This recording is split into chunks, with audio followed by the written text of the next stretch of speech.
नमस्कार दोस्तों, आप देख रहे हैं HVS स्टडीज़ और इस वीडियो में आपके लिए 6 जून 2024 का करंट अफेयर लेकर आ गए हैं। करंट अफेयर के साथ साथ स्टैटिक के और रिलेटेड करंट अफेयर्स का रिवीजन करते हुए चलेंगे।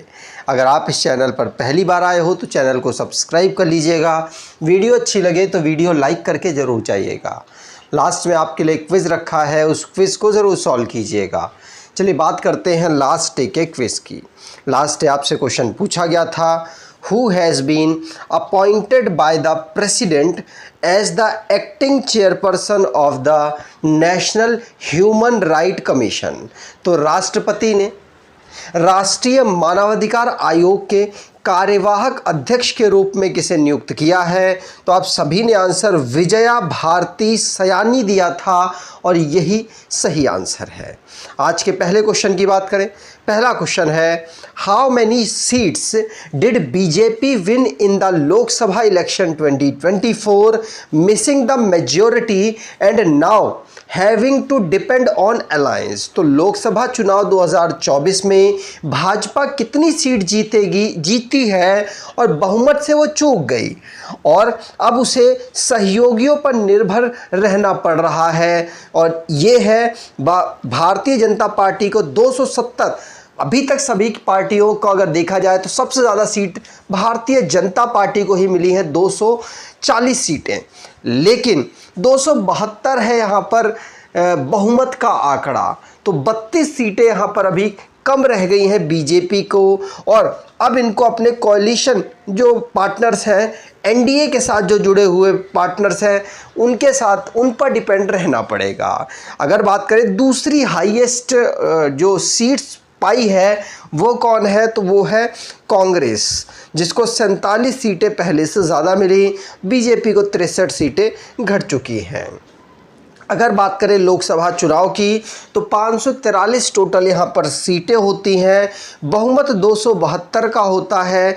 बीजेपी सबसे बड़ी पार्टी है और दूसरे पर कांग्रेस है, लेकिन बीजेपी एनडीए मतलब उनके सहयोगी दल में जब मिल जाएंगे तो उसे एनडीए कहते हैं और एनडीए यहाँ पर 292 सीटें जीती हुई है। और इंडिया गठबंधन जो कांग्रेस के साथ लीड कर रहा था, कांग्रेस उसमें लीड कर रहा है, जिसमें 234 सीटें जीती हैं। तो यहाँ पर दोनों में से मेजॉरिटी तो एनडीए ने पा लिया, लेकिन उसमें जो नीतीश कुमार है उनकी पार्टी की भी सीट्स हैं और साथ साथ एआई जो आंध्र प्रदेश के एआईडीएम के एक पार्टी है, उनके भी यहाँ पर सीट्स हैं, जिन दोनों को कहा जाता है कि इन्होंने इंडिया का फाउंडेशन, जो इंडिया पार्टी है इसका फाउंडेशन इन्होंने इनके सहयोग से ही रखा गया था। तो आगे हो सकता है कुछ बीजेपी को सरकार चलाने में दिक्कत ये दोनों कर सकते हैं।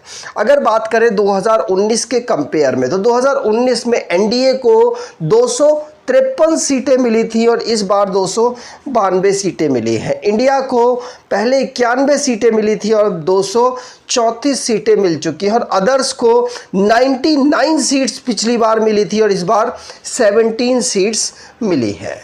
आगे बात करें तो नेशन संबंधित जो करंट अफेयर्स बने हैं उनको रिवाइज करते हैं। पहला क्वेश्चन पढ़ लिया। दूसरा, 6ठे नंबर की भारत और जापान के बीच में जो वर्किंग ग्रुप्स काउंटर टेररिज्म के ऊपर मीटिंग नई दिल्ली में ऑर्गेनाइज कराई गई। श्री श्री रविशंकर जी को पहला पोस्टल स्टैम्प प्राप्त हुआ है 200 साल का, जो तमिलियंस इंडियन ऑरिजिन के हैं जो श्रीलंका में इस समय पर रहते हैं उनके द्वारा। और 39 रैंक भारत की ट्रैवल टूरिज्म डेवलपमेंट इंडेक्स जो कि WEF के द्वारा जारी किया जाता है उससे रैंक प्राप्त हुई है और यूएसए इसमें टॉप पोजीशन पर है। GTRI जो कि थिंक टैंक है, इसने बताया कि भारत का जो लार्जेस्ट ट्रेडिंग पार्टनर है वो चाइना हो चुका है, पहले यूएसए था। इंडिया और मालदोवा के बीच में अभी एग्रीमेंट साइन हुआ है कि जो हमारे ऑफिशियल्स और डिप्लोमेट्स हैं उनके पासपोर्ट को वीज़ा फ्री किया जाए और अब ऐसा हो चुका है। आगे बात करें, अगला question, the Chang'e E6 mission was recently send to the moon by which country. तो हाल ही में किस देश द्वारा चांग E6 मिशन चंद्रमा पर भेजा गया, और ये किसके द्वारा, चाइना के द्वारा भेजा गया है। चाइना के द्वारा ये एक लूनार मिशन है, मतलब ये मून मिशन है, और साउथ पोल में एथकेन बेसिन है, वहाँ पर इसको लैंड कराने की कोशिश की जाएगी। अभी तक भारत ही इकलौता ऐसा देश बना है जिसने मून के साउथर्न पार्ट पर अपने किसी मिशन को चंद्रयान 3 के माध्यम से लैंड कराया था, और अब चाइना ऐसी कोशिश कर रहा है। अब ये चांग E6 है, चांग E5 भी लॉन्च हो चुका है, जो कि सैंपल मून से सक्सेसफुली लाया था 2020 में। आगे बात करें तो अब साइंस और टेक्नोलॉजी से रिलेटेड जो क्वेश्चंस बने हैं उनको रिवाइज करते हैं। पहला क्वेश्चन पढ़ लिया।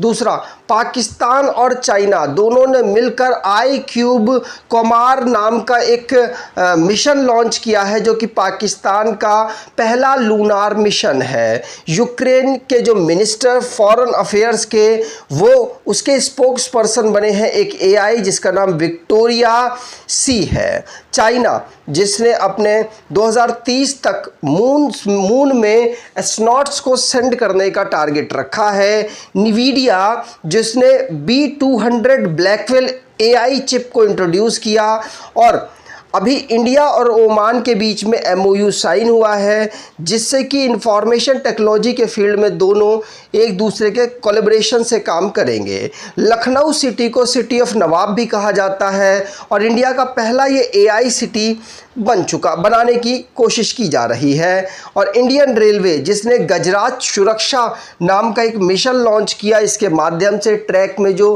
हाथी आ जाते हैं, एलिफेंट्स आ जाते हैं, और ट्रेन के टकराने से जो एक्सीडेंट्स होते हैं, जो नुकसान होती है, उसको रोकने के लिए एक टेक्नोलॉजी डेवलप की गई, गजराज टेक्नोलॉजी। डिक्टेटर, ये क्या, डिक्टेटर एक स्प्रिट ब्रांड है जो कि कोलंबिया कार्टजीना में काम करता है, और मीका को इन्होंने अपने यहाँ पर अपॉइंट किया है एज अ लीडर, इसीलिए। और ये एक AI से रिलेटेड एक टेक्नोलॉजी है मीका, जो कि अब काम करेगी डिक्टेटर नाम की कंपनी के लिए। अगर आप कोई ईबुक परचेस करना चाहते हैं तो डिस्क्रिप्शन बॉक्स में लिंक है, वहाँ से ईबुक परचेस कर सकते हैं। अगला question, which country will host the next annual general meeting of the international air transport association. तो कौन सा देश अंतर्राष्ट्रीय वायु परिवहन संघ की अगली वार्षिक आम बैठक की मेजबानी करेगा। तो अंतर्राष्ट्रीय वायु परिसंघ की बैठक भारत में होगी, और इसको इंडिगो के द्वारा ऑर्गेनाइज या होस्ट किया जाएगा 2025 नई दिल्ली में। ध्यान रखिएगा, इंडिगो होस्ट करने वाला है एनुअल जनरल मीटिंग, जो कि इंटरनेशनल एयर ट्रांसपोर्ट एसोसिएशन के द्वारा नई दिल्ली में ऑर्गेनाइज 2025 में कराई जाएगी। यहाँ पर बात करें क्या पहले भी ऐसी मीटिंग भारत में हो चुकी है, तो बिल्कुल यहाँ पर ऐसी मीटिंग 42 साल पहले भारत में हो चुकी है। अगर IATA मतलब इंटरनेशनल एयर ट्रांसपोर्ट एसोसिएशन की बात करें तो इसको 1945 में फाउंड किया गया था। आगे बात करें, अगला question, which country has recently band the entry of Israeli passport holders. तो हाल ही में किस देश ने इजरायली पासपोर्ट धारकों को प्रवेश पर प्रतिबंध लगा दिया है अपने देश में? आंसर होगा ये है मालदीव। मालदीव के यहाँ पर बहुत सारे इजरायलीज जो हैं वो घूमने जाया करते थे, तो अभी रिसेंटली में यहाँ पर प्रतिबंध लगा दिया गया है। जो हमास पर आक्रमण कर रहे हैं वो एक कारण यहाँ बताया जा रहा है। तो अभी रिसेंटली में जो भारत में एक एम्बेसडर है इसराइल के, उन्होंने मालदीव की जगह भारत में अपने लोगों को इनवाइट किया है कि आप यहाँ पर आए अगर घूमने जा रहे हैं। मालदीव ने अगर बैन कर दिया है तो भी कोई बात नहीं। तो अभी इससे पहले मालदीव ने इन पर 1990 और साथ साथ 2010 में भी बैन लगाया था, अब दोबारा से 2024 में लगा दिया है। अगला question, who was India's first female permanent representative to the United Nation who has retired. तो संयुक्त राष्ट्र में भारत की पहली महिला स्थायी प्रतिनिधि कौन थी जो कि सेवानिवृत्त हो चुकी हैं, मतलब रिटायर हो चुकी हैं। 35 साल की सर्विस के बाद इन्होंने आईएफएस से रिटायरमेंट इनका हुआ है और ये है रुचिरा कंबोज। ये पहली फीमेल परमानेंट रिप्रेजेंटेटिव भारत के यूनाइटेड नेशन में बनी है, ध्यान रखिएगा। 1987 में इन्होंने सिविल सर्विस की जो एग्ज़ाम है उसमें टॉप किया, फॉरेन सर्विसेज बैच में भी इन्होंने टॉप किया। उसी के साथ 2022 2 अगस्त को ये बन गई भारत की परमानेंट रिप्रेजेंटेटिव यूनाइटेड नेशन में, और ऐसा करने वाली ये पहली फीमेल, ऐसा होने वाली ये पहली फीमेल बनी है। अगला question, recently which state has received central approval for establishing an IIM। तो हाल ही में किस राज्य को IIM स्थापित करने के लिए केंद्रीय मंजूरी मिली है? तो ये मिली है आसाम को। आसाम के चीफ मिनिस्टर के द्वारा ये अनाउंस किया गया कि भारत में जो बिजनेस या कह लीजिए MBA के जो कोर्स को कराने वाली सबसे बेहतरीन संस्था है वो IIM है, और उसका अब एक जो इंस्टीट्यूट या कह सकते हैं कॉलेज है या यूनिवर्सिटी है वो कहाँ खुलेगी, तो अब उसको गुवाहाटी में भी खोलने का अप्रूवल मिल चुका है। ये अनाउंसमेंट असम के चीफ मिनिस्टर हिमंता बिस्वा शर्मा जी के द्वारा किया गया। अगला question, according to recent government data India got highest FDI from which country in 2023-24। तो हालिया सरकारी आंकड़ों के अनुसार 2023-24 में भारत को किस देश से सबसे अधिक FDI फॉरेन डायरेक्ट इन्वेस्टमेंट प्राप्त हुआ है? तो ये मिला है भारत को सबसे ज़्यादा सिंगापुर से। सिंगापुर से भारत को सबसे ज़्यादा FDI मिला। ध्यान रखिएगा, वैसे FDI डिक्लाइन किया है कुछ वर्षों में, लेकिन उसके बावजूद भी भारत का जो FDI है सिंगापुर से सबसे ज़्यादा आया है। अगर सिंगापुर की बात करें तो सिंगापुर सिटी यहाँ की कैपिटल है। थारमन संगमुरगरत्न और लॉरेंस वोंग यहाँ के प्राइम मिनिस्टर हैं। आगे बात करें, अगला question, Dinesh Karthik who recently announced his retirement belongs to which sport? तो दिनेश कार्तिक जिन्होंने हाल ही में संन्यास की घोषणा कर दी है, किस खेल से संबंधित है? तो ये क्रिकेट खेल से संबंधित है। महेंद्र सिंह धोनी से पहले इनको मौका मिल गया था, विकेट कीपर थे, भारत के लिए बहुत सारे मैचेस खेले हैं। अगर आप क्रिकेट को फॉलो करते हैं, IPL वगैरह देखते हैं तो इनको ज़रूर जानते होंगे।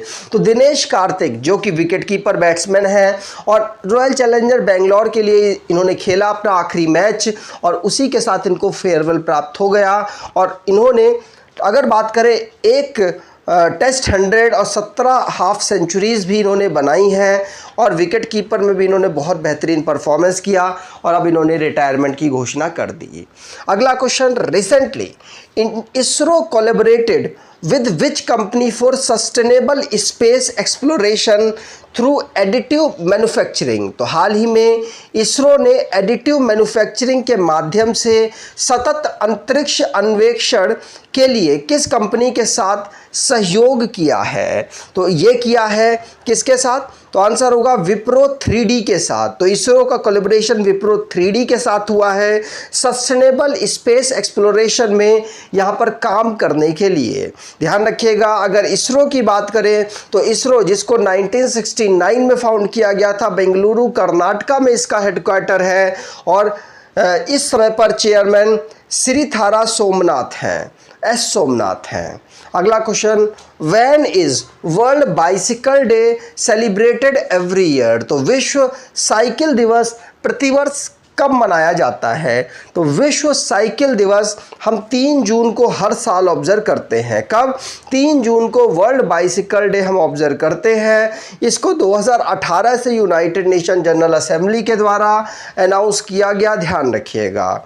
आगे बात करें, अब लास्ट डे के करंट अफेयर्स को रिवाइज कर लें तो विजया भारती सयानी ये नेशनल ह्यूमन राइट्स कमीशन की एक्टिंग चेयरपर्सन या प्रेसिडेंट बनाई गई हैं। National Institute of Medical Health and Neuro Science Bengaluru को Nelson Mandela Health Protection Award 2024 WHO के द्वारा मिला है। वर्ल्ड बॉक्सिंग, भारतीय जो बॉक्सिंग फेडरेशन है वो वर्ल्ड बॉक्सिंग में शामिल हो गया जब वो इंटरनेशनल बॉक्सिंग एसोसिएशन से अलग हुआ। PV सिंधु, जिनको यहाँ पर तंबाकू कंट्रोल करने के लिए भारत में, उसके सेवन को कंट्रोल करने के लिए भारत में ministry of health and family welfare के द्वारा ब्रांड एम्बेसडर बनाया गया। क्लॉडिया शेनबाउम, ये पहली वुमेन प्रेसिडेंट मेक्सिको की बनी है। और हल्ला थॉमस डोटेर, ये नए प्रेसिडेंट आइसलैंड के बने हैं। संतोष सिवान, ये 77 नंबर के कांस फिल्म फेस्टिवल में Pierre Angenieux excellence in cinematography award प्राप्त कर पाए हैं। भारतीय हैं इसीलिए इम्पॉर्टेंट है। 3.5 lakh Assam state disaster management authority ने बताया कि उनके यहाँ पर जो ये फ्लड, जो अभी रेमल नाम का साइक्लोन आया था, उसकी वजह से अफेक्ट में आए हैं। इंडिया जो कि चेयरमैनशिप करेगा कोलंबो प्रोसेस 2024-26 की। IIT कानपुर, जिसने DRDO industrial academia centre of excellence अपने यहाँ पर ओपन किया। आज के क्विज की बात करें तो आज का क्विज है who was India's first female permanent representative to United Nation who has retired. तो संयुक्त राष्ट्र में भारत की पहली महिला स्थायी प्रतिनिधि कौन थी जो कि सेवानिवृत्त हो गई हैं? कमेंट बॉक्स में डिटेल में आंसर दीजिएगा। अगर आपको ये वीडियो अच्छी लगी है तो आपसे अनुरोध करूँगा वीडियो को लाइक कर दीजिएगा, चैनल को सब्सक्राइब कर लीजिएगा। धन्यवाद।